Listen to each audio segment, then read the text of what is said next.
Muy buenas tardes, queridos amigos. Sean bienvenidos a una entrega más del Centro Revisionista Argentino. En esta oportunidad tenemos la maravillosa presencia del querido profesor en historia, Gastón Lombardi, soldado de nuestro glorioso ejército argentino, miembro fundante del Centro Revisionista Argentino, secretario del mismo, quien hoy nos deleitará con una presentación vinculada a la vuelta de obligado, otras perspectivas. Muchísimas gracias, querido Coco. Buenas tardes. ¿Qué tal, Sergio? ¿Qué tal, Lucas? ¿Cómo andan? Buenas tardes. ¿Cómo estás, Gastón, Sergio? Bienvenidos. Un gusto estar con ustedes y poder compartir esta conversación entre amigos. Buenísimo. Más hoy, un día particular para nuestra patria, para nuestra historia. Un nuevo aniversario de General Manuel Belgrano. Día del Ejército, Coco, también. Fue hace poquito, están de festejo. Exactamente. Y en base al natalicio del general Belgrano, se ha impuesto como fecha del Día del Soldado Argentino, así que... Del soldado argentino. Feliz día. También muy lindo gesto reconocer en la figura de este grande que fue Belgrano, ¿no? Tenemos pendiente una conversación sobre Belgrano. Bueno, Coco, nos has traído para presentar tus estudios, tus investigaciones sobre la vuelta de obligado. Contanos qué te parece si vamos de lo general a lo particular, cuál fue el contexto en donde se desarrolla el combate de la vuelta de obligado. Bueno, el contexto que es bastante conocido y para no entrar en mucho detalle, es este bloqueo por un interés comercial de las dos grandes potencias del momento. Estamos hablando de la década de los años 40, en el 1840, tenía la conducción del país el brigadier general Juan Manuel de Rosas, que era gobernador de Buenos Aires y tenía la representación de todas las provincias en el exterior, ¿no? Entonces, las dos grandes potencias de entonces, Francia e Inglaterra, que querían comerciar sus productos, y bueno, indudablemente había una barrera, y obviamente dos potencias que se manejaban, estaban del otro lado del océano, en el viejo continente, y sin duda no existía como hoy el avión, ni ninguna cosa de ese estilo. Entonces, bueno, la navegación era lo fundamental y por ahí comerciaban. Y bueno, para aquel entonces, de las provincias más productivas del litoral, y bueno, remontar los ríos interiores, en este caso los dos grandes ríos mesopotámicos, que son el Paraná y el Uruguay. Y bueno, como bien se sabe, el general Rosas, acompañado por la población, esto es un dato muy importante, ¿no? Porque no es que Rosas o haya sido cualquier otro, en este caso obviamente fue Rosas, pero fue decisión solo de Rosas. La población acompañó porque acompañó un estilo de vida argentino, un ideal, y una cuestión fundamental de que nosotros somos nosotros y no vamos a permitir que nadie quiera imponernos nada, ¿no? De allí que esta intromisión en los ríos interiores, conjuntamente las dos potencias que ya venían haciendo el bloqueo al puerto de Buenos Aires, tanto Francia como Inglaterra, y luego de haber capturado un par de naves argentinas, remontan el Paraná. Está muy bueno eso que decís, Gastón, porque hoy en día, si decimos libre navegación de los ríos, nos suena como un factor insuficiente para librar una guerra. Digamos, si nos ponemos en contexto, lo que implicaba la libre navegación implica una violación a la soberanía nacional, en principio. Totalmente. Y por otro lado, ningún país del mundo, ni siquiera en la actualidad, permitiría la libre navegación de los ríos a ningún país extranjero. No podríamos navegar sin permiso, no sé, el río Mississippi, por ejemplo, sería una locura, ¿no? Totalmente. A veces se minimizan las causas, o la otra es que se las limita a una cuestión meramente económica, y esta es la pregunta que te quiero hacer, de un Rosas celoso que no quería que el comercio escapara de la aduana de Buenos Aires. ¿Me explico? Correcto, se entiende perfecto. A ver, es un conjunto de cosas. A veces uno hace un breve análisis o se enfoca en puntos muy puntuales, valga la redundancia, pero es conjunto, es la soberanía, es la parte económica comercial, es también una cuestión política, ¿no? Porque no nos olvidemos, no nos remontemos muy lejos, porque si no vamos, si nos ponemos a analizar nos vamos a ir muy lejos, pero poco tiempo antes, 15 años antes, lograron un cometido para poder entrar al Río de la Plata y allí después a los ríos interiores, que fue independizar la provincia de la Banda Oriental. Claro. Las invasiones. Claro, digo que a su vez, también como decía Lucas, es una cuestión de cuidar la soberanía, porque básicamente se seguía dentro de la mentalidad anglo-francesa el pensamiento colonialista de ellos, ¿no? De llegar y tomar lo que es, según ellos es suyo, y en este caso, como diría San Martín, los argentinos no son empanadas que uno se puede comer un solo bocado, digamos. Rosas demuestra justamente la presencia y la fortaleza misma del pueblo argentino. Tal cual, pero aparte hay otra cuestión, hasta podríamos decir doméstica, porque uno dice, bueno, ¿cuáles son las grandes potencias? Hoy día son otras, sin dejar de lado obviamente a Francia e Inglaterra, que también lo son, y uno, en el buen sentido, comercia, porque hay cosas que quizás nosotros no tenemos, pero en este caso, bueno, sí, comerciamos 3, 4 cositas, pero déjennos comerciar, no 3, 4, déjennos comerciar 200, no, pará, un freno. O sea, que te dejemos comerciar 4 o 5 cosas no significa que te adueñes del todo el sistema económico y comercial y quieras hacer de las tuyas, ¿no? Y que sea prácticamente dueño de todo ese sistema, ¿no? Obvio. Más que Inglaterra ya estaba utilizando el método de la colonización económica, ¿no? Destruir los mercados internos y generar dependencia económica de una metrópoli como Londres. ¿No es así? No, ni hablar, porque aparte yo utilizo mucho como latillo aquello de haz lo que yo digo, más no lo que yo hago, ¿no? Porque ellos que libre comercio, pero ellos eran proteccionistas al mango, ¿no? Exacto. Y querían, obviamente, es lógico, no es que uno lo defienda, pero ya de Maduro que ellos querían comerciar, sacar a la venta lo que ellos producían.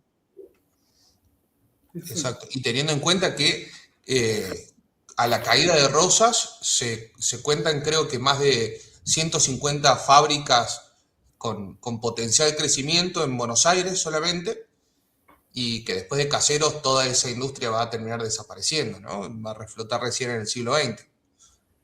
Tal cual. Entonces, en ese contexto, Inglaterra y Francia, que esto es otra cosa que te quiero preguntar, porque son en principio países enemigos. ¿En este contexto están en conflicto ellos cómo es que los dos países terminan navegando en los ríos nuestros? Bueno, porque ahí entra mucho aquello, indudablemente eran las dos grandes potencias, ¿no? Del momento. Eso queda claro. Había relaciones, obviamente, uno trata de relacionarse con quienes tienen tecnologías, adelantos, en el buen sentido de una buena relación, ¿no? No de una sumisión. Y bueno, Francia, por algunas cuestiones, Inglaterra casi también por otras parecidas, comienzan a presionar. Y los ingleses tienen aquel viejo apotegma que lo definió muy bien Benjamín Disraeli, que fue el primer ministro de la reina Victoria, ¿no? Que Inglaterra no tiene amigos permanentes, tiene intereses permanentes. Entonces hoy son mi amigo, mañana son mi enemigo, en tanto y en cuanto me convenga a mí. Entonces en este caso, bueno, estaban las dos potencias casi en paralelo en un conflicto o en un inicio de conflicto con la Confederación Argentina, y estaban los dos haciendo bloqueo, y dijimos, bueno, muchachos, unámonos, hagamos más fuerza. Claro, contra el enemigo común, que es la Argentina. Claro, tal cual. Bien. Y en ese contexto, ¿remontan entonces el río Paraná? Remontan el río Paraná. Entonces, ¿Cómo era esa flota que remonta anglo-francesa? ¿Uno se imagina barcos comerciales únicamente? ¿Cómo era esa flota que...? No, a ver, indudablemente sí, barcos comerciales, de mercante, digamos, de comercio, de cabeza, ¿no es cierto? Porque ellos traían cosas y a su vez estaban adaptados para llevar cosas, pero acompañados por buques de guerra. En este caso, buques de guerra ya modernizados, ¿no? Modernos. Inglaterra ya estaba en la fase de lo que comúnmente se denomina Segunda Revolución Industrial, que comienza a mediados del siglo XIX. Entonces tenían un potencial tecnológico importante para la época, ¿no? Claro. O sea, hay algo que me llama mucho la atención, es que, bueno, lógicamente en toda estrategia militar surgen estas sorpresas que a uno tal vez nunca se le ocurrirían en circunstancias normales, pero el hecho de cruzar las cadenas de los dos lados del Paraná, digamos, se sabe, digamos, cómo se le ocurrió a Rosas esa idea, si ya sabía que iban a pasar por ahí, digamos. Bueno, ahí justamente, por eso decíamos otras perspectivas, ¿no? Generalmente, y no está mal, por supuesto, ver la parte política y de la heroicidad de lo que fue y lo que significa Vuelta Obligado, sino ir un poquito más al métier de lo profundo. Nosotros estábamos enfrentando prácticamente dos conflictos, ¿no? Uno con Francia e Inglaterra, y por otro lado, conflictos internos. Esto no hay que dejarlo de lado, la unidad nacional era muy importante. ¿Por qué? Porque sin menospreciar a otros países, nosotros no somos Suiza, no somos Uruguay, que son países pequeños. Nosotros tenemos un país de 23 provincias que, según quien hace la lista, estamos entre el séptimo u octavo país más grande en extensión territorial del mundo. Entonces, no era moco de pavo mantener unido al país en este país que recién, estamos hablando de 1845, 35 años habían pasado recién de los sucesos de 1810, casi 30 de la independencia, o sea, éramos muy jóvenes. Entonces, yo creo que la viveza o habilidad que tuvo Rosas fue nombrar a Mansilla para llevar adelante esta cuestión.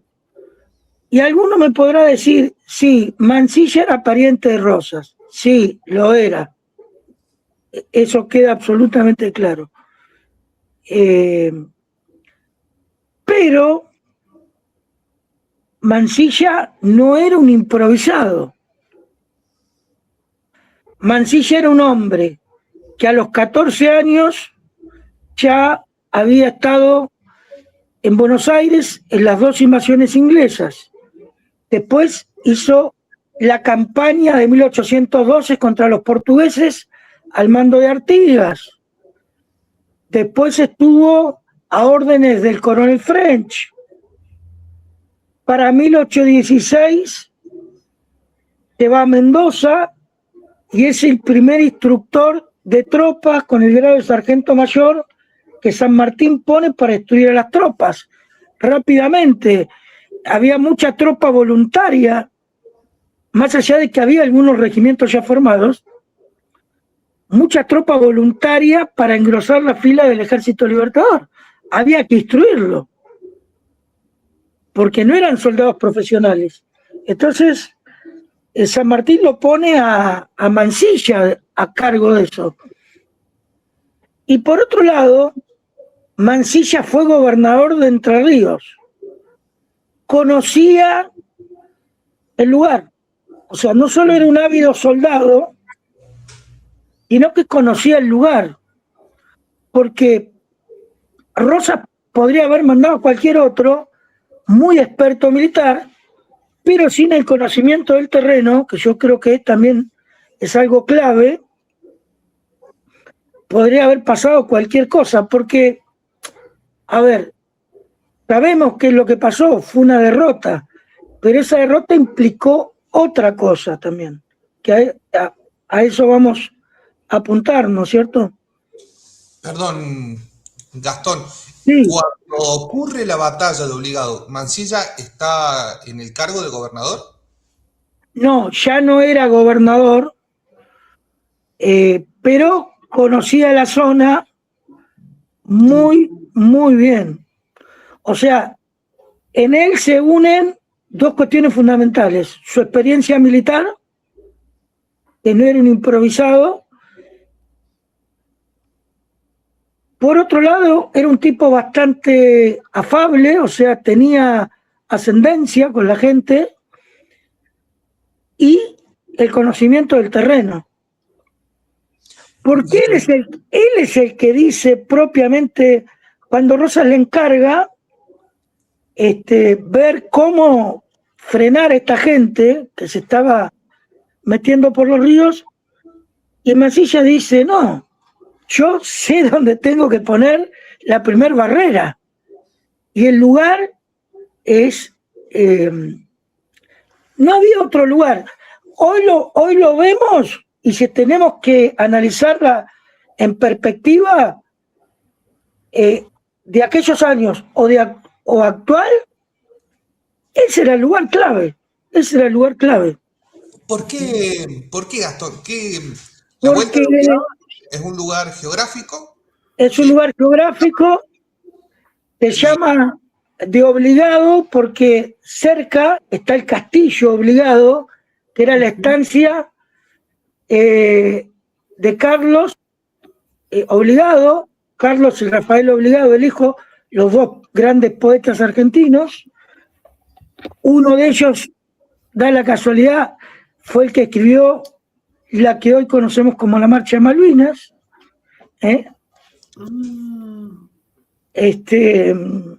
Y ahí el río geográficamente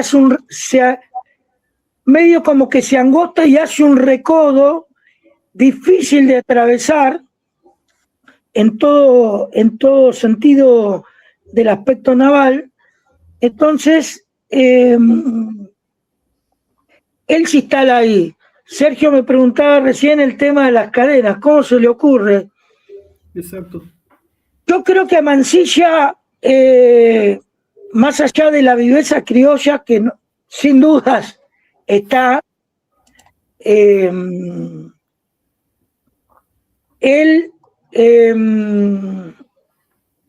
va a tener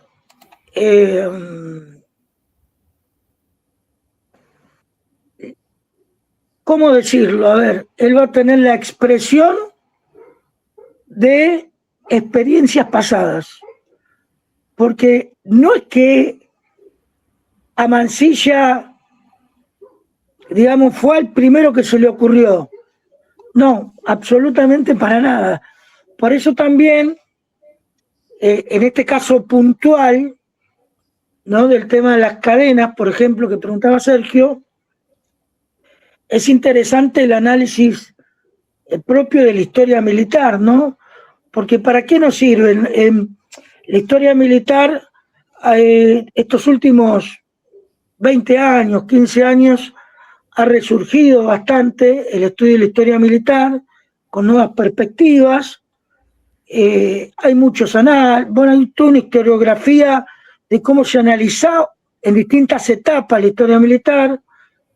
Primero era como la historia común, se repetían momentos con fechas, después se analizaban las partes de por qué ocurrían, después los personajes importantes, después la cuestión propia militar, hasta que en los últimos años se analizó ya más integralmente en conjunto, ¿no? No es que era solo tal cosa, solo tal otra. Y sirve justamente para tomar de ejemplo y ver cómo se actuaba. Indudablemente la guerra de hoy no se hace ni es como la de hace 100 o 200 años atrás, o sin ir más lejos, 50 años atrás. Pero sí los ejemplos de cómo se desarrollaba o de la decisión de los comandantes son muy interesantes de ver y de analizar. En el caso que preguntaba Sergio de las cadenas, hay antecedentes históricos. En la guerra entre Cartago y Roma, en el sitio de Útica, con Tito Cornelio Escipión, el famoso Escipión el africano, el sitio de Diameta durante la primera cruzada en Egipto, en 1219, o en el estrecho de Bósforo y los Dardanelos, en la tercera cruzada con Mehmed II y Constantino, en Cartagena de India, en 1741, entre Blas de Lezo y el almirante Vernon, en el combate de West Point de 1778, en la guerra de independencia de Estados Unidos, en la batalla de Puente de Luchana en 1836, en la primera guerra carlista en España. O sea, había antecedentes. Generalmente los militares que no eran de carrera, que se hacían en la lucha, o los de carrera mismo también, estudiaban estas cosas de la antigüedad o históricas para ir analizando y también quizás para poder tomar de ejemplo, como puede ser el caso del cruce de las cadenas, ¿no?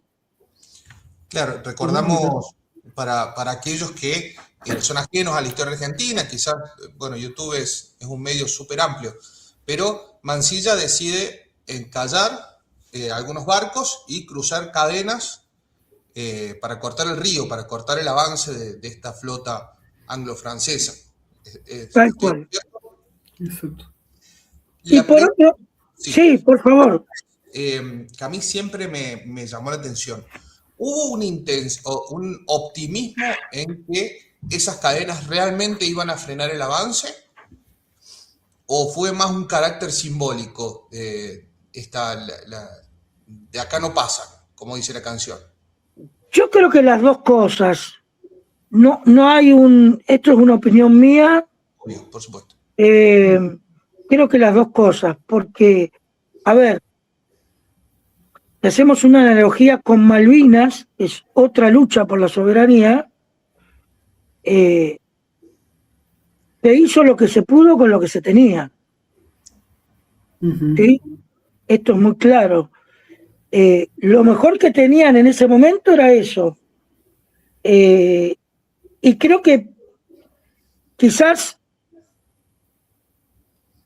se sabía que iban a pasar, porque tenían la tecnología para hacerlo, pero les costó, porque tuvieron que mandar un lanchón con tipos, con corta cadena, vamos a decirlo así. No le fue fácil, pero ahí está también lo que viene después, ¿no? De Mansilla, porque Mansilla no es que, bueno, muchachos, perdimos obligados, ya está, vámonos a casa. No, porque a lo largo de la historia hay hechos, generalmente batallas o combates que han perdido, pero que han sido gloriosos. Nosotros, como para dar ejemplo, acá en América tenemos, por ejemplo, durante la guerra de la Triple Alianza, la batalla de Costañú, o el famoso combate de la Concepción durante la guerra del Pacífico entre Chile y Perú, o el famoso combate del asalto al castillo Chapultepec en 1848 entre la guerra entre México y Estados Unidos. Fueron batallas que se perdieron, combates que se perdieron, pero que fueron heroicos y gloriosos. En el caso de Vuelta de Obligado, sabemos que terminaron pasando, pero no se la llevaron gratis, porque todo lo que nosotros llamamos como la Guerra del Paraná o la campaña del Paraná siguió casi 1 año y medio más, dando combates sucesivos río arriba, Punta de Quebracho, San Lorenzo, distintos combates que fueron jalonando como mojones esta cuestión de que en un momento tuvieron que volver y rendirse a los pies de Rosas. A ver, yo creo que y esto lo dicen varios historiadores, el primero de ellos, el teniente coronel Evaristo Ramírez Juárez, que es el primero que estudió obligado en 1836, en 1936, ya en el siglo XX,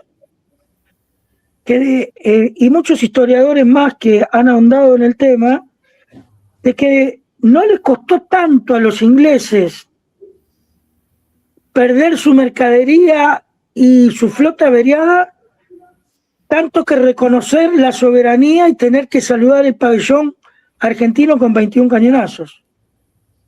Creo que la afrenta más odiosa o más baja que pudieron tener, ¿no?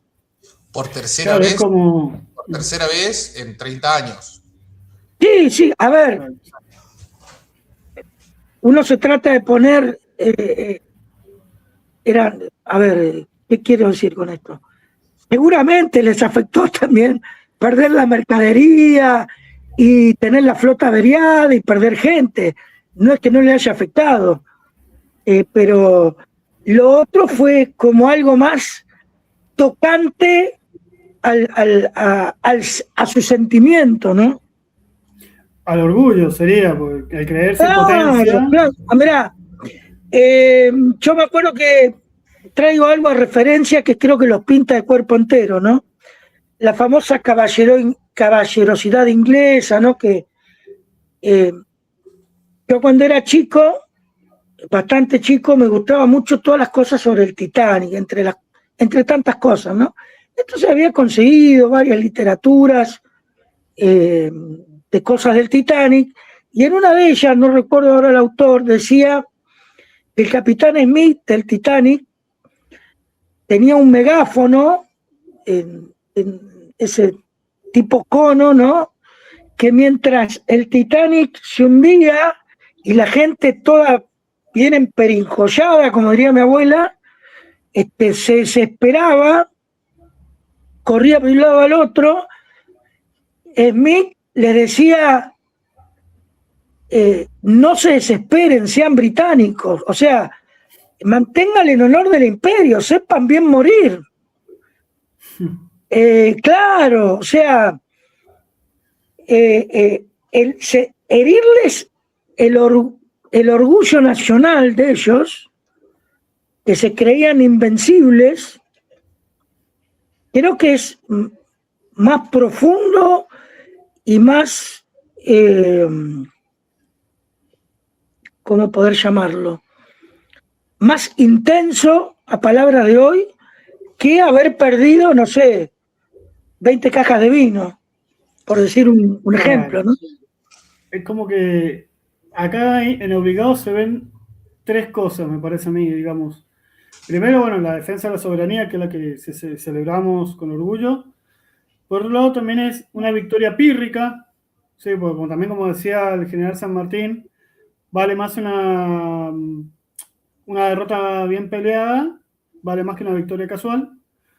Y a su vez, justamente, ¿no? El dedo en la llaga a estos ingleses que, como decía Luca, ya por tercera vez los sacamos a patadas de nuestro lugar, digamos, es decir, tuvieron que aprender a que había aprendido que el agua no se mastica, digamos. No, y aparte todo el contexto, ¿no? Porque ya hace varios años, casi entre 20 y 25, no recuerdo ahora bien, hay un grupo de arqueólogos de la Universidad de Luján, la Universidad Nacional de Luján, que hacen un equipo integral entre geólogos,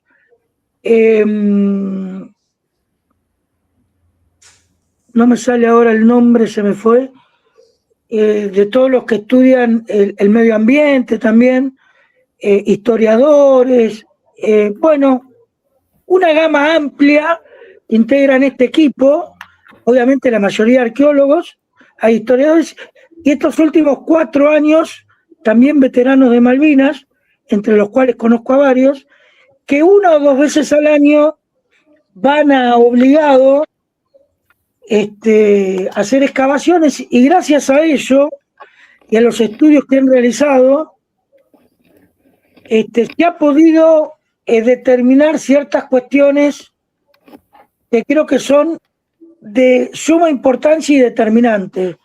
Porque, por ejemplo, por eso esto de que cosas que no se ven u otras perspectivas, ¿dónde estaba el campamento y la comandancia? ¿Dónde estaba el hospital de sangre, donde se llevaban los heridos? Que estaba cerca, muy cerca del castillo de Obligado, que está más o menos a unos 2 kilómetros. Todavía no se ha podido ingresar porque, bueno, es propiedad privada, pero más o menos hay registro de que estaba en ese lugar, todos los estudios indican que estaba ahí. Y uno dice, ¿por qué tan lejos? Había un grupito como de enfermeros, vamos a llamarlo así, de combate, que eran los que estaban cerca de primera línea para rescatar a los heridos y ahí trasladarlos a este hospital de sangre, porque la tecnología, tanto inglesa como francesa, que era avanzada, no llegaba hasta ese lugar. Mansilla, fíjense, pensó hasta en eso. Y el terreno, la parte geográfica que hablábamos hoy, no solo era el recodo, esto que es un codo perfecto para encerrarlos y poder poner en la línea de cadena, sino que tenía todo unas barrancas que estaban ideales para poner las baterías que puso y en la disposición que las puso, que no fueron puestas al azar. Y con un sistema de empalizadas que solo se vieron después en la Guerra de Sucesión norteamericana. Y nosotros nos detenemos en quienes manejaban las baterías, eran marinos de costa, con experiencia. Alzogaray, Jerónimo Costa, bueno, todos Brown, el hijo del almirante Brown, la caballería que estaba junto con la infantería por si desembarcaban, que desembarcaron.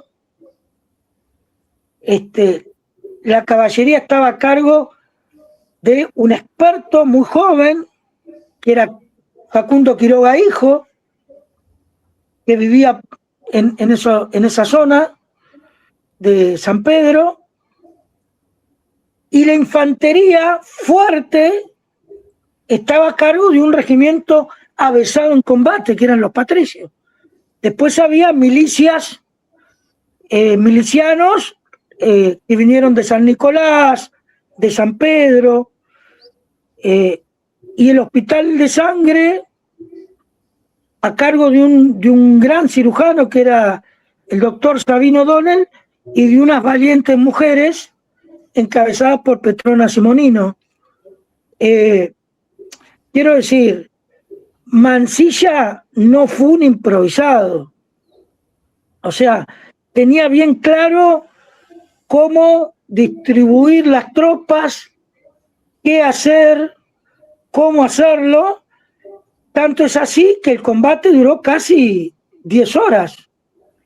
Cuando tranquilamente uno dice, bueno, vienen con la mejor tecnología, son los número 1, ganaron en todo el mundo, con estas tropas de gauchos que tienen improvisados, poca instrucción militar, sacando a los patricios, ¿no? O a Quiroga, y con poco armamento tecnológico, en una horita ya está, los pasamos por encima, y no fue así. Y Coco, ahí, porque la verdad te escucho hablar y me voy imaginando esa escena, ¿no? En definitiva, digamos, vos ahora mencionabas que son 10 horas de combate, pero ¿se sabe cuánto tiempo de maniobras, de preparación llevó todo ese teatro de operaciones? Y sí, llevó un tiempito. Yo no, digamos, no lo he estudiado en profundidad la parte previa, pero bueno, Mansilla, hay cartas de Mansilla con Rosas, con gente de la zona, ¿no? De San Pedro y San Nicolás, las más cercas a Obligado. Cuando Rosas se ve que vamos a decir un poco en criollo, Rosas se la vio venir y dijo, muchachos, preparémonos, porque estos tipos tienen una bajo la manga. Sí, simple, sencillo. Y dijo, bueno, a ver, ¿a quién está disponible? Que sea bueno, que conozca, bueno, Mansilla. Y Mansilla enseguida empezó a tirar sus redes, ¿no? Y a organizarse de la mejor manera que pudo, con lo que tuvo al alcance de la mano, ¿no?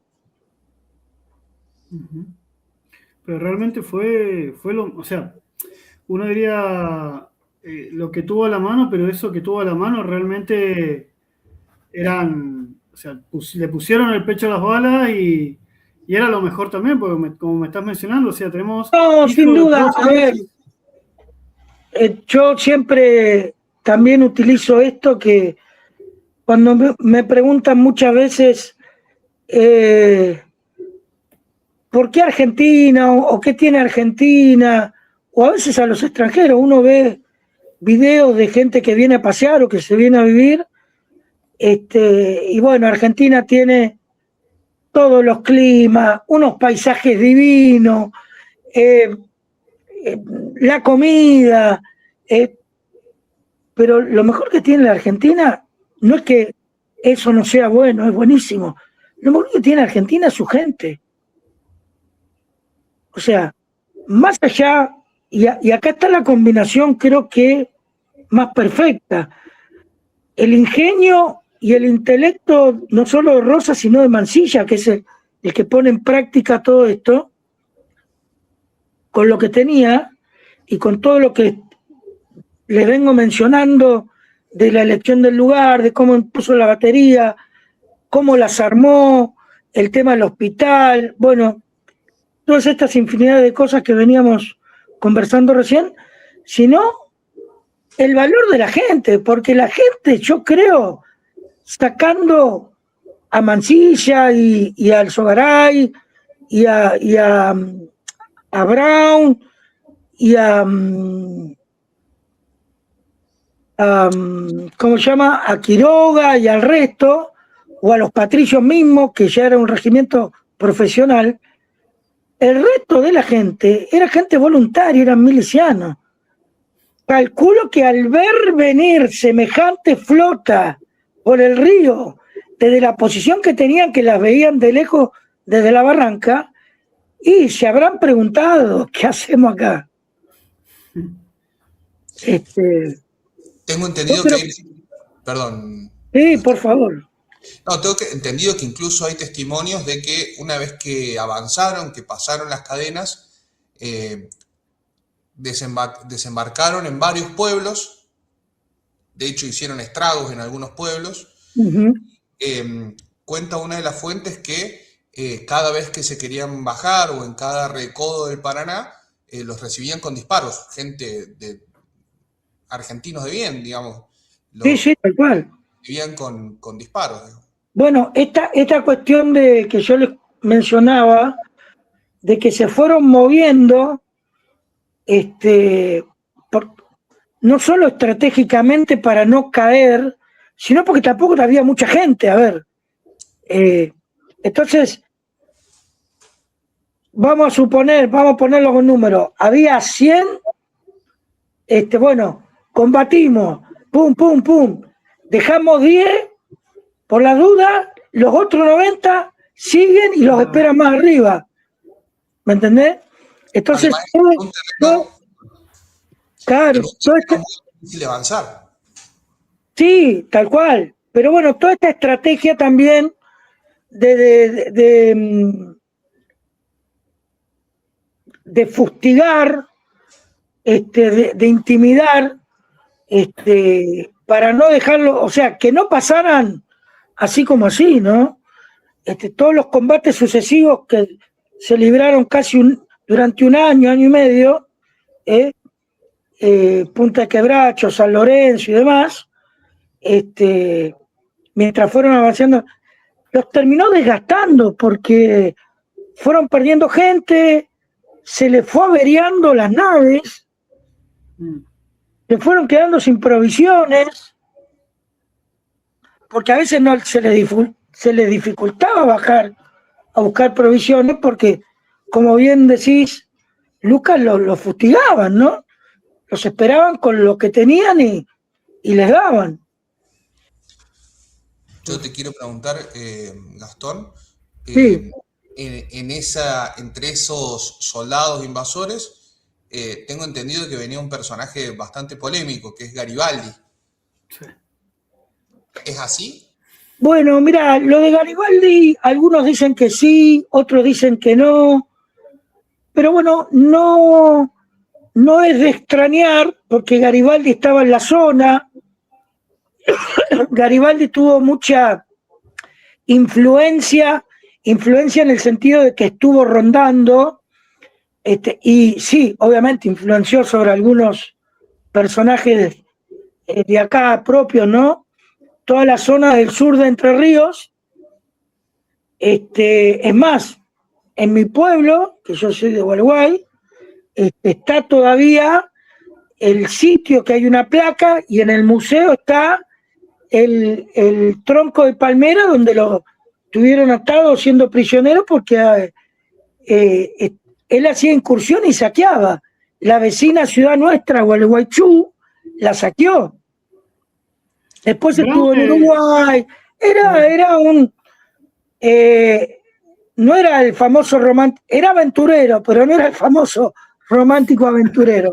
Te prendía en todas las que podías, quizás con un ideal liberal, sin duda, eso no está en discusión, pero también por una cuestión de ganancia económica, ¿no? De ganarse los botines de guerra. Brown lo derrotó a Garibaldi. ¿Cómo? Brown derrotó a Garibaldi en una de las, no me acuerdo en qué lucha fue. Sí. Lo derrotó y antes de, porque ahí fue Garibaldi quien mandó a quemar las naves, y cuando lo van a apresar, Brown lo deja ir. Era un temerario, a ver, era un tipo que, más allá de su ambición económica y de poder, no le ponía el pecho a la bala, vamos a decirlo así. No era que andaba con chiquita a decir, no, me derrotaron, rajemos. No. En ese sentido, hay que decir que era bastante temerario. Bien, Coco, y una nota también, una nota aparte a, bueno, la inteligencia, lo mencionaste, la inteligencia política de Rosas para manejar las relaciones internacionales, y quien era su mano derecha en ese aspecto, que fue el ministro Arana. Sí, sin duda, sin duda.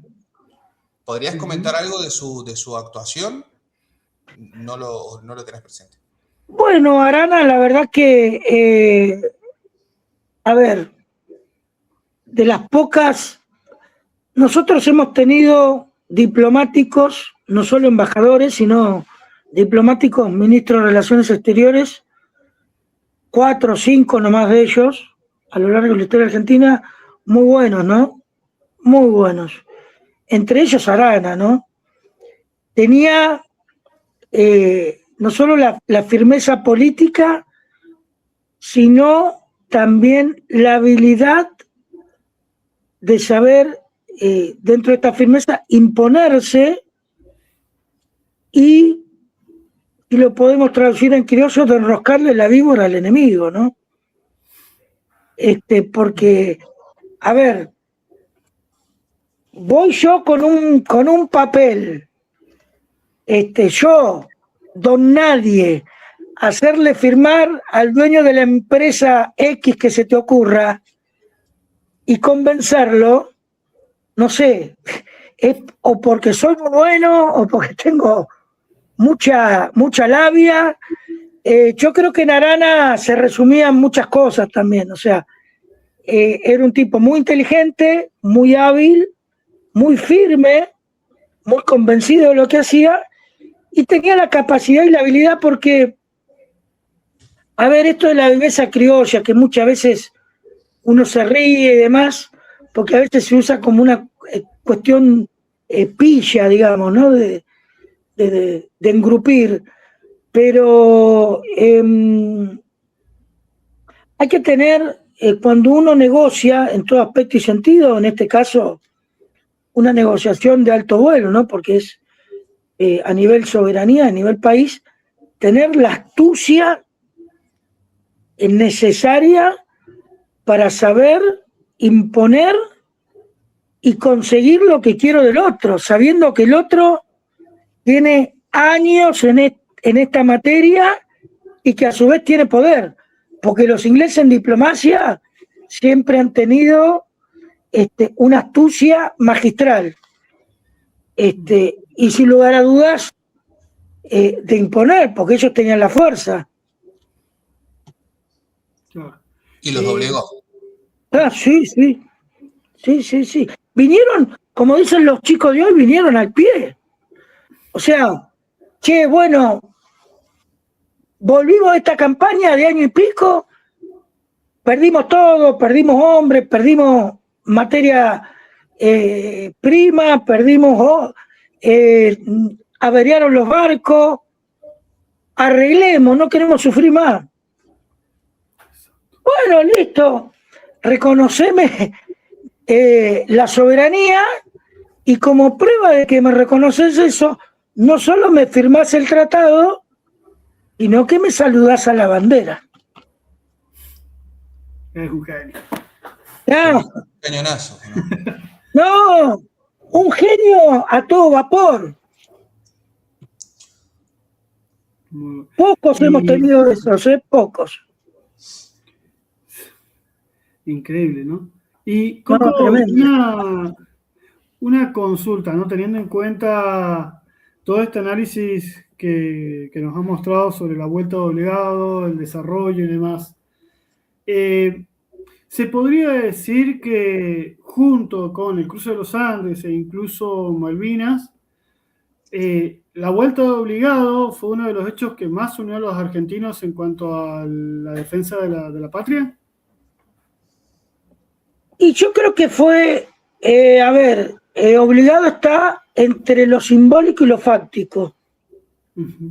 Porque lo fáctico es que fue real, que fue un combate duro de casi 10 horas, donde se desplegó y demostró todo, la inteligencia, lo estratégico y el valor, pero que sin lugar a dudas fue una derrota. El combate ese lo perdimos, porque los tipos pasaron. Pero que obligado no quedó solo en obligado. Fue el puntapié inicial o, llamémosle, el hecho más conocido de lo que fue la Guerra del Paraná. A ver, yo siempre cuando doy una charla sobre este tema, que es un poquito más extensa, pongo una foto de San Martín, una de Belgrano y una de Mansilla, ¿no? Entonces, San Martín, ¿por qué se lo reconoce? Cruce de los Andes. Belgrano, creador de la bandera. Mansilla, vuelta de obligado. ¿Es correcto? Sí, es totalmente correcto. Pero no nos podemos solo encasillar en eso. San Martín fue mucho más, Belgrano también, Mansilla también. Y en este caso, obligado como un hecho simbólico con lo fáctico, fue mucho más también. Porque lo que no nos tenemos que olvidar es que fue una derrota gloriosa, pero fue una derrota. Sí, con pero un que está enmarcada en esto de la Guerra del Paraná y de que gracias a este primer gran hecho de esta Guerra del Paraná, porque los otros fueron combates encarnizados, pero no tuvieron la estridencia o la magnitud de obligado. Gracias a esto se reconoció la soberanía sobre los ríos interiores, que no es poca cosa. Y además pienso, y esto lo pienso en voz alta, me pueden tirar con todo si quieren, pero hay gestos, creo que en la cultura, en la historia argentina, pero también en la historia universal, que tienen una carga simbólica por su belleza también y por su repercusión incluso poética, que queda resonando en la historia, queda resonando de alguna manera en el ser nacional. Como las cadenas de obligado, pero también puedo pensar, no sé, en el cruce de los Andes o incluso el gesto simbólico de San Martín de optar un sable curvo, ¿no? Que representa su vuelta a la patria. Yo, en este sentido, y comparto con vos, Luca, yo, más que comparar, pongo en el mismo nivel o en misma posición. Podemos dar miles, ¿no? Pero 3 grandes ejemplos de América y 4 en realidad, porque el cuarto sería obligado, que es el nuestro, pero la batalla de Acosta Ñu, en la Guerra del Paraguay, que fue una derrota, pero los paraguayos celebran Acosta Ñu, recuerdan o conmemoran, no es que celebran, recuerdan o conmemoran Acosta Ñu como una gesta gloriosa y fue una derrota. O el combate de la Concepción, para los chilenos en la Guerra del Pacífico, que fue una derrota gloriosa también, pero derrota. O el asalto al castillo de Chapultepec en México, en la guerra entre Estados Unidos y México. 3 derrotas cargadas con un simbolismo histórico, pero extremo. Y el nuestro, que para mí, sin lugar a dudas, creo que no hay otro de aquella época, que es Vuelta de Obligado. Claro. Sin duda. Estamos llegando a la hora del programa, de charla. Se nos ha pasado volando, no sé ustedes, a mí se me ha pasado volando.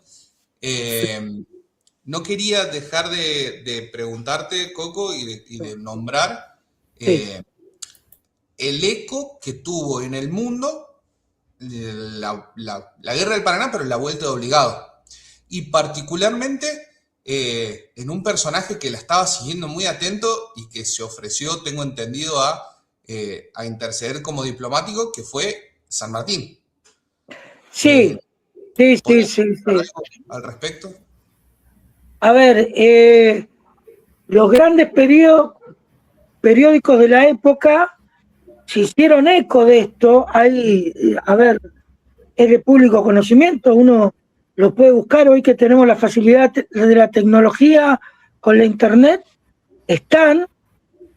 Y San Martín, que estaba en Europa, que esa es otra cuestión importante de mencionar, él tiene una riquísima correspondencia con Rosas, riquísima, y San Martín era un hombre muy respetado, pero muy respetado, tanto en su persona como en su carrera de antecedente militar, ¿no? Tal es así que cuando él estuvo en Bélgica, dato no menor, de color, pero no menor, cuando Bélgica en 1830 se independiza, le ofrecen, sabiendo que estaba San Martín, le ofrecen a él ser el comandante en jefe de las tropas belgas para independizarse de los Países Bajos. O sea, no era uno más del montón, no era uno más del montón en Europa. Se sabía quién era y era muy respetado. De hecho, dentro de sus cartas, San Martín, a su vez, además de ofrecerse como diplomático, porque también hay otra cuestión, San Martín se ofrece a estar bajo el mando de Rosas, incluso en combate, y es ahí donde Rosas le agradece, le reconoce, vamos a decirlo así, el gesto, en el buen sentido de la palabra, pero le dice dentro de sus cartas, ¿no?, que él va a ser de gran ayuda como diplomático estando en Europa, porque de hecho San Martín va a interceder ante Inglaterra y Francia. Si yo mal no recuerdo, porque no la tengo aquí a mano, perdón si me equivoco, porque realmente no recuerdo bien, pero creo que San Martín le dice, me pongo abajo de sus órdenes si es necesario en el grado de soldado. Un tipo que era general, volverse a ser soldado, raso, ¿no? Porque aparte él dice, pese a mis achaques de salud y de mi estado físico, algo así creo que dice, porque ya no era un pibe de 20 años, vamos a decirlo así, San Martín. Y otra parte que dice, San Martín dice, todavía resuenan los cañones de Obligado, dice en la carta. Sí. O sea, Obligado fue un punto neurálgico, una bisagra, sin duda. Tanto así que es famoso el legado del sable a Juan Manuel de Rosas. Totalmente. Nosotros podemos simbólicamente, ¿no es cierto?, porque así se hace, en términos generales, resumir en Obligado todo lo que es la Guerra del Paraná. Vuelvo a decir, hubo un antes con todos los bloqueos, Obligado, y todo el después con los subsiguientes combates, ¿no?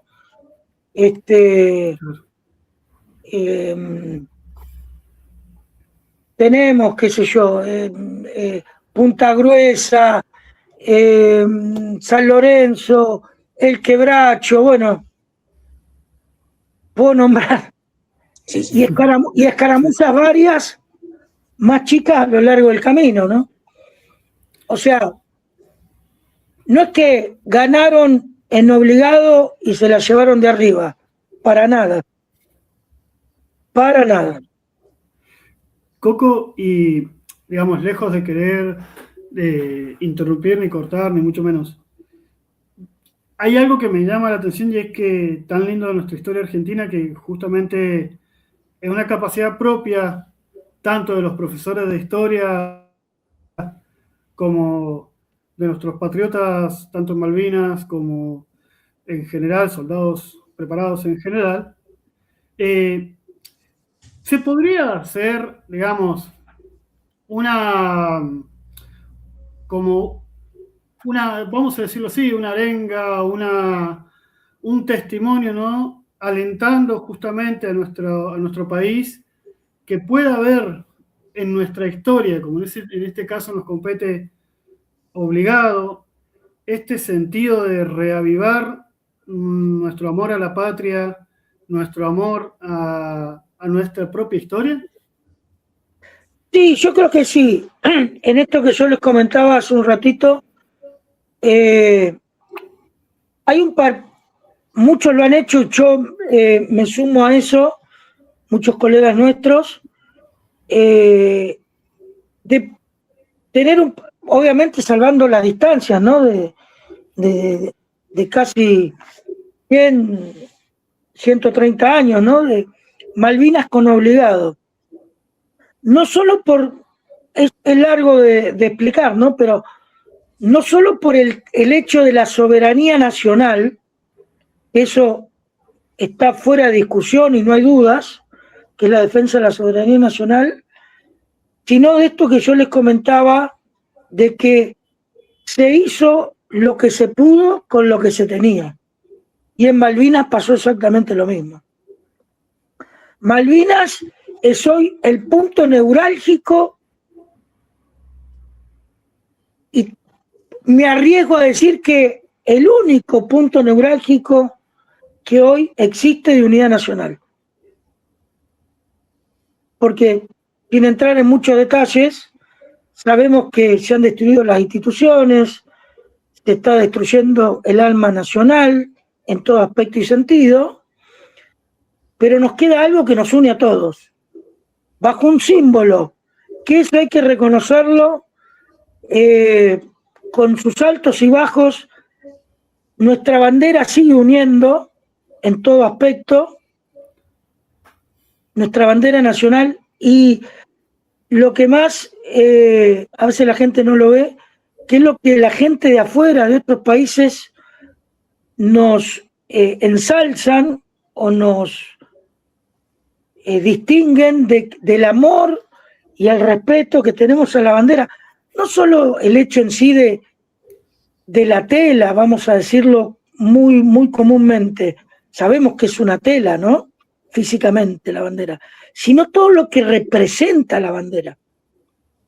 El argentino de bien, el argentino de a pie, el del día a día, el que madruga para ir a trabajar todos los días y está con su familia y hace las cosas bien y es honesto y es leal y es noble, y generalmente quizás en las grandes ciudades, más allá de todo el bombardeo y la destrucción que hay en general, en las grandes ciudades es donde más se nota, pero el argentino a pie del interior sigue manteniendo, y creo que es que más que menos esto que yo digo, quizás me equivoque, pero la bandera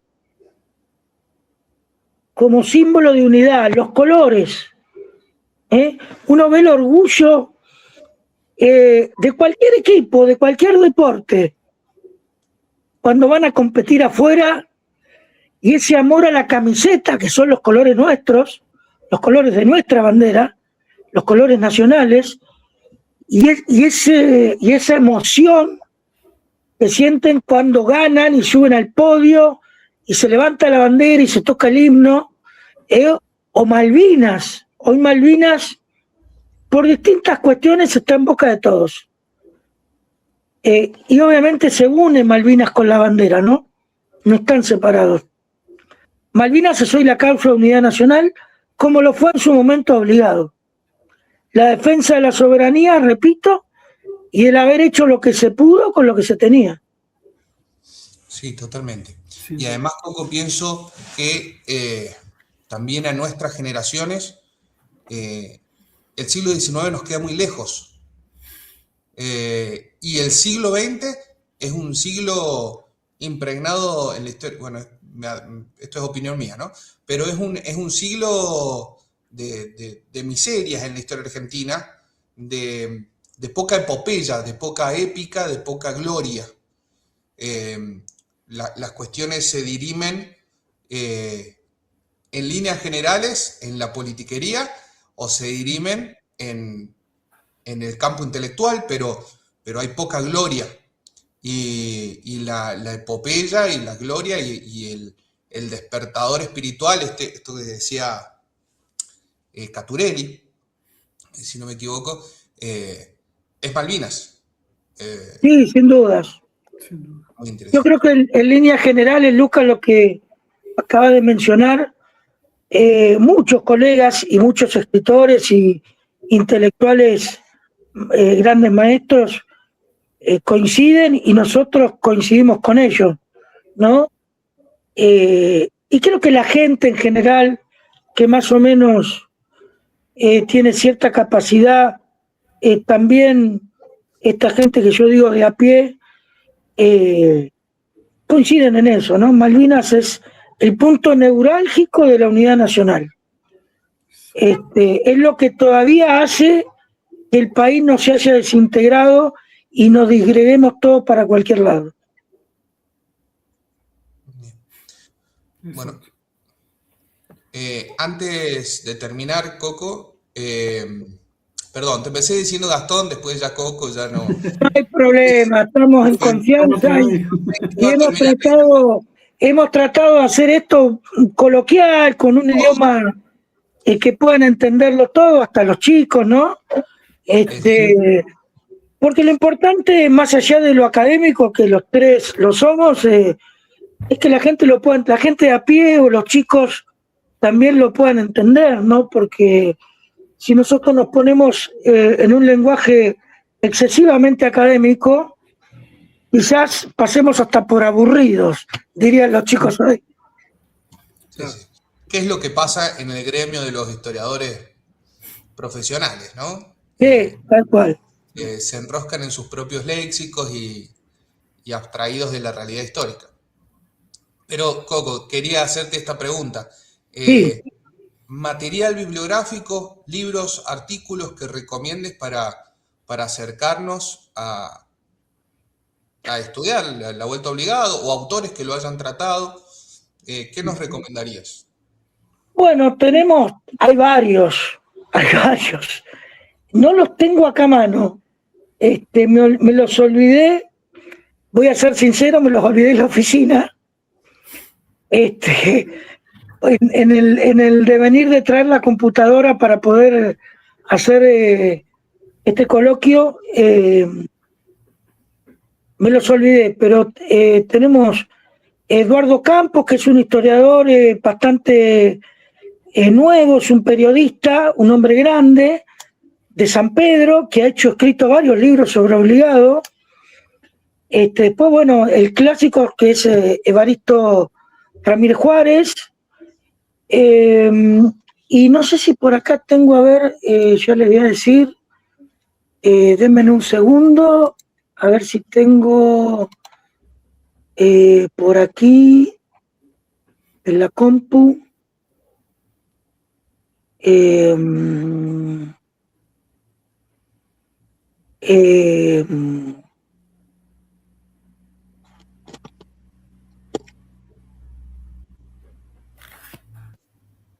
Bueno, no los tengo acá. Lamento. No hay ningún problema. Mala de mi parte, pero Lo podemos poner, muchachos, mañana se los paso. Lo agregamos a la descripción. Lo agregamos a la descripción, sí, señor. Con lo que sí, tenemos es la magia o la dicha que nos da hoy la tecnología, ¿no? Totalmente. No, y con lo que ya nombraste tenemos para rato, me imagino, porque no son... y tenemos todo este material que no es más específico de estudio, ¿no? De este grupo fantástico que yo tengo la suerte de conocer y de arqueólogos de la Universidad de Luján que han hecho un estudio, pero pormenorizado, hasta del propio terreno, como es la tierra, o sea, cosas impensadas, bueno, lo han hecho. Porque claro, porque vos decís, bueno, la tierra, ¿y para qué? Bueno, pero las barrancas, si no son buenas, si la tierra no es buena, las barrancas, vos le ponés el peso a los cañones, se desmorona. ¿Viste? Entonces, yo siempre digo, ¿no? El estudio de la historia, como de otras ciencias, tiene que ser integral, porque no es que Mansilla se despertó un día y dijo, muchacho, vamos para allá, nos metemos acá y que salga como salga. No, indudablemente, como decían antes los viejos, los abuelos eran sabios porque traían, quizás no habían terminado la primaria o ni siquiera la habían hecho, pero sabían un montón de cosas que nosotros no sabíamos. Totalmente. Bueno, Coco, te agradecemos de corazón, ha sido un gusto. La verdad que ha sido súper enjundiosa esta conversación. Yo he aprendido un montón, particularmente, no sé, Sergio. En un momento nos quisiste contar algo antes de fuera de cámara y dijimos, no, espera que empecemos a grabar. Bueno. Yo que soy cero tecnología, pensé que ya estábamos grabando. No pasa. Pero bueno, indudablemente esto, como dicen a veces en la tele, ¿no? Nos queda corto el programa, como dicen en la televisión. Este tema da para mucho más en todo aspecto y sentido, digo, ¿no? La figura de Mansilla o la figura de los comandantes que eligió Mansilla, de Torne, de Mansilla, de Quiroga, de Sabino O'Donnell, el médico, que tiene un historial fascinante, de la misma Petrona Simonino, que uno dice que hoy está muy en boga, bueno, el tema de la mujer. No, antes también habían. Lo que pasa que por ahí no estaban muy visualizadas, pero la mujer siempre tuvo participación. Petrona Simonino, con un grupo de 5 mujeres más, fue la que montó el hospital de sangre a órdenes del doctor Sabino O'Donnell. Ella era prácticamente, vamos a decirlo a términos de hoy, la jefa de enfermeras, ¿no? Es la verdad que la historia nuestra, en general, ya fuera de obligado, es tan rica en todos los aspectos, ¿no? Y en los aspectos puntuales de personalidades, en el sentido de personas que se han destacado o que han dado pruebas de valor o de cualquier tipo de actitud en pos de la Argentina, la verdad que es sumamente valorable. Totalmente. Y que bueno, gracias por... Sí, es cierto. Sí, totalmente. Sí, es tal cual, Lucas. Bueno, la verdad que ha sido una charla más que gratificante y más que nada con ustedes dos, que realmente 2 amigos y 2 colegas fuera de serie. La verdad que no tengo más que palabras de agradecimiento, muchachos. No, por favor, Coco. Un gustazo verlos. La verdad que imperdible, es la primera vez que te escucho, más allá de justamente somos grandes amigos, pero es la primera vez que te escucho una charla. Me estás haciendo llorar. No, que eso no lo edito, Eso no lo edito. Es cierto esto que dice Sergio, que estamos acostumbrados a hablar de bueyes perdidos y a veces no estamos en este papel de magisterio, digamos, ¿no? Que no, pero miren, muchachos, les repito algo que dije recién. Lo bueno, o como dirían los muchachos, lo piola de esto, es no bajar el nivel, porque no es bajar el nivel, sino darlo a conocer de una manera más coloquial. Y eso está muy bueno, porque a partir de esto uno puede ir ya después, a los que le interese, bueno, ir subiendo un poquito más, no solo intelectualmente, sino en estudio, ¿no? Bibliografía, estudios, análisis, más interiorizarse y meterse en lo más rico de esto, ¿no? Repito, si nosotros nos hubiéramos puesto en una posición más académica, quizás a los 5 minutos ya no nos escucharía más nadie. Porque lamentablemente, nos guste o no, es la realidad que estamos viviendo hoy. Totalmente. Y es que aparte la historia es así, o sea, los mismos alumnos les queda más de esta forma, valoran más la historia bien enseñada y desde el corazón que meramente datos, digamos. Sí, y tiene que ser el puntapié inicial para después ir elevando, ¿no? Tanto el conocimiento, enriquecer todo lo que es lo histórico y cultural, en el caso nuestro, es la materia en la que nos desarrollamos, y obviamente lo intelectual. Exacto. Bueno, invitamos, si han llegado a esta parte del video, esta hora 10, creo.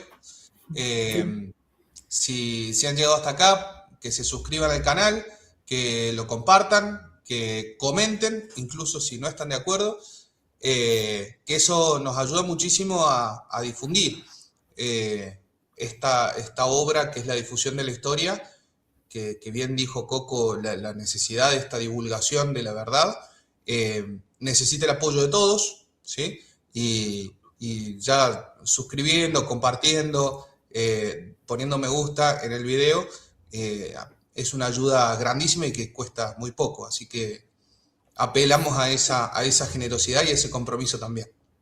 Claro, y que les sirva para poder seguir conociendo y adentrándose a nuestra rica y apasionante historia nacional. Por supuesto. Coco, desde ya te comprometemos a una nueva charla. Espero que sea pronto, espero que sea de este tema o de otros. Sé que sos avesado en muchos temas más. Así que desde ya te comprometemos públicamente. Así será un gusto. Muchísimas gracias. Bueno. ¿Querés cerrar, Sergio, entonces? Bueno, antes que nada, vuelvo y repito, ¿no? Coco, querido, siempre es un placer escucharte. Y bueno, ya en algún momento nos podremos juntar. Estamos cada uno de nosotros en diferentes partes del país, pero unidos bajo una misma causa que es la historia nacional, el revisionismo histórico, el amor a la patria, el amor a nuestras virtudes, a las virtudes de nuestro país. Así que bueno, los esperamos, los invitamos también a interiorizarse sobre el Centro Revisionista Argentino, esta magnífica obra que busca justamente la verdad histórica. Muchísimas gracias a todos, muchísimas gracias Coco querido, muchísimas gracias Lucas, y los esperamos en una próxima entrega. Por supuesto, el próximo miércoles, si Dios lo quiere. Así es. Un abrazo, muchachos. Un abrazo grande para todos. Adiós. Chao, chao.